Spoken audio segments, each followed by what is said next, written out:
এখন যে অটোরিকশাগুলি মনে করেন যে 30 কিলোর উপরে চলে, 1% লোকে মানবে না। আপনার জীবনে 40 কিলোমিটার বেগে গাড়ি চালাবে? না না, আমার তো বেশি চালানো হয়। একটা রিক্সাই তো হচ্ছে 30 কিলোমিটার করতে চলে। 30-কে তো চালান যাবো না, গাড়ি টান দিলে 40 ছুটে যায়। হাইওয়ে বা শহরের ভিতরে এটা আসলে প্রযোজ্য নয়। যে যেখান থেকে দেখছেন বাংলা ভিশনের নিয়মিত আয়োজন জনমতে, আপনাদের সাথে আছি আমি শুভ খান। 2030 সালের মধ্যে সড়ক দুর্ঘটনা কমাতে রাজধানীতে ঘন্টায় 30 কিলোমিটার বেগে বাইক ও অন্যান্য পরিবহন ঘন্টায় 40 কিলোমিটার বেগে চলাচলের নতুন নির্দেশনা দিয়েছে সড়ক বিভাগ।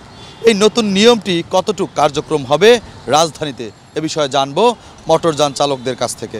30 কিলোমিটার একটা রিক্সার, এখন যে অটোরিকশাগুলি মনে করেন যে 30 কিলোর উপরে চলে, তাহলে একটা মানুষ যখন হুন্ডাতে উঠে তখন তার তাড়াহুড়োর জন্য কিন্তু হুন্ডা ব্যবহার করে। এখন যদি মনে করেন যে 30 কিলো গতিতে গেলে ওই বেড়ার কাম ওই শেষ, তাইলে এই হুন্ডাতে আর উঠবে না মানুষ। আমার মতে ওইটা সর্বোচ্চ 50-60 করে দিলে মনে করেন যে ভালো। 30 গতিতে হইলে কেউ মানুষ হুন্ডা ইউজ করবে না। নিয়মটা আসলে মানবে কজন?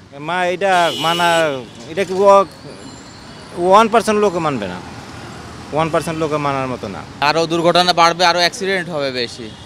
কেন যে আমরা 40-50 গতিতে চালাই, তাতেই তাই মেনটেন করতে পারি না, আরও অ্যাক্সিডেন্ট হয় বেশি। সরকার যেটা করছে বা বিআরটি যেটা করছে, এটা তো এখনও হয় নাই, এটা সম্ভব না। এটা রাজধানীর জন্যই সম্ভব নয়। যদি এটা লোকাল হয়, বাইরে এলাকা হয়, তাহলে নয় সম্ভব। আমার তো মনে হয় 30 কিলোমিটার আসলে বাইকের জন্য যথার্থ নয়, যানজটের সৃষ্টি হবে। আর বাইক যেহেতু একটা দ্রুত যানবাহন, আরেকটু বেশি হলে ভালো হয়। এত স্লো বাইক চললে রাস্তায় যানজটের সৃষ্টি হবে, বড় বড় গাড়িগুলো পিছন দিকে আসবে, আইসা পোঁপো করবে, এটা আসলেই সমস্যা, যানজট সৃষ্টি হবে। একটা রিক্সাই তো হচ্ছে 30 কিলোমিটার করতে চলে।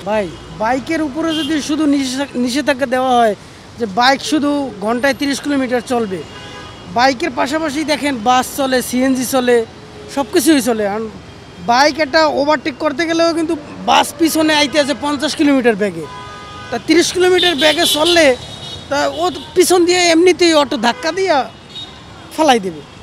ঘন্টায় 30 কিলোমিটার কীভাবে এটা সম্ভব? এটা হলো যে অত্র মনে করেন একেবারে গ্রাম অঞ্চলে, হ্যাঁ, যে জায়গা মনে করেন কোনো একেবারে লোকালয়ের ভিতরে এটা হয়, কিন্তু হাইওয়ে বা শহরের ভিতরে এটা আসলে প্রযোজ্য নয়। 30-কে তো চালান যাবো না, গাড়ি টান দিলে 40 ছুটে যায়। এইসব রাস্তায় 40-45-50 ছুটে যায় টান দিলে, মানে 30-এ তো চালান যাবো না। এটা আসলে কি ঠিক হলো কিনা আসলে বিধি দেওয়াটা? এটা ঠিক না, এটা 40 হলে ঠিক আছে, 40-45 এটা ঠিক আছে, 30-এ চালাতে পারবো না কেউ। কারণ নর্মালি একটা সাইকেলও কিন্তু 20-25 কিলোমিটারে চলে নর্মাল চালাইলে। তো একটা যখন আমরা একটা বাইকে যখন স্পিড উঠাই, তখন এমনিতেই কিন্তু 25-30 উঠে যায়। আর 25-30 যদি না চালায়, তাহলে তো বাইক এমনিতে হেলে পড়ে যাবে, তাই না?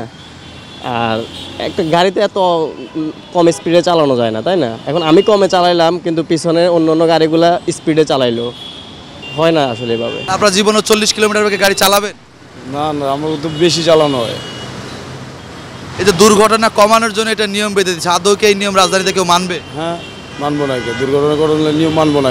ঢাকা শহরে যে যানজট, এতে 40-এর উপরে তো উঠোনই যায় না, যায়।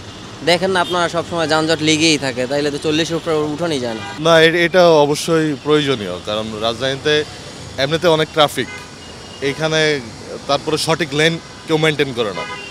ওই হিসেবে একটা নির্দিষ্ট যে গতিবেগ দিয়ে দিচ্ছে, এটা অবশ্যই গুরুত্বপূর্ণ, কারণ হঠাৎ করে ডানে বায়ে চলে যায় দ্রুত বেগে, ফলে তখনই অ্যাক্সিডেন্টটা হয়। জেনারেলি আপনার 30 কিলোমিটার আপনি চালাতে পারেন না রাজধানীতে, most of the time traffic থাকে, কিন্তু যখন খোলা থাকে তখন সবাই দ্রুত চালায়, কিন্তু ওই সময়টাও মেনটেন করা উচিত। মনে করি আসলে কি যে এই 30 কিলোমিটারে যদি আমরা সবাই বাইক চালাই, আরও যানজট বেশি সৃষ্টি হবে। এইভাবে তো হয়তো পিছনের গাড়ি, আমার বাইকটা অ্যাক্সিডেন্ট হতে পারে, বাইকটা সেফ থাকবে না। তো 30 কিলোমিটার আমরা এটা যুক্তিসঙ্গত মনে করি না। এই নিয়মটা আসলে কজন চালক মানবে? আমার মনে হয় না যে এই নিয়মটা যারা বাইকার আছে এই নিয়মটারে সাধুবাদ জানাবে না, কারণ যে 30-এ আসলে একটা রিক্সাও তো 30-এর বেশি গতিতে চলে, কিন্তু বাইক আসলে জরুরি প্রয়োজনে ঢাকাতে ব্যবহৃত হয়। তার জন্য যার অফিস আছে, অনেকে ব্যবসার কাজে বাইক একটু, তবে বিভিন্ন ট্রাফিক নিয়ম মাইনে আমরা যেন চলি এই আমরা আহ্বান করি।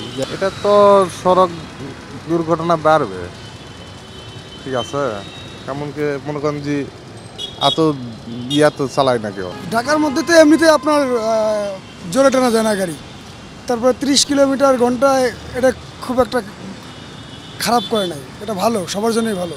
রাজধানীতে নতুন এই নিয়ম ঘন্টায় 30 কিলোমিটার বেগে বাইক ও অন্যান্য পরিবহন ঘন্টায় 40 কিলোমিটার চলাচলের যে নতুন নির্দেশনা, এটি কতটা বাস্তবে রূপান্তরিত হবে এটি এখন দেখার বিষয়। দর্শক, এই ছিল আজকের আয়োজন। দেখা হবে আগামী পর্বে নতুন কোনো বিষয় নিয়ে। সে পর্যন্ত ভালো থাকবেন, সুস্থ থাকবেন, বাংলা ভিশনের সাথেই থাকবেন।